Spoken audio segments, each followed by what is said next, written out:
Mano rytas prasideda vienokai vėlai, tai yra tada, kai jau saulė būna pakankamai aukštai pakilus. Pirma, ką aš padarau, tai yra užsikeičiu arbatinuką. Kol verda kava, aš pasižiūriu į save į veidrodį, nusprendžiu, kokios esu kokybės šiai dienai.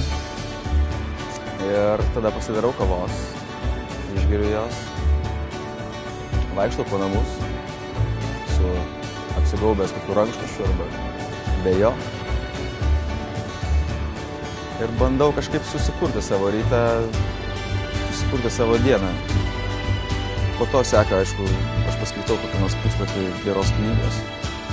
Tiesiog visos neskaitau, nes labai tai daug laiko užima. Tiesiog sėdėdamas, rūkydamas cigaretę, perskaitau kažkokią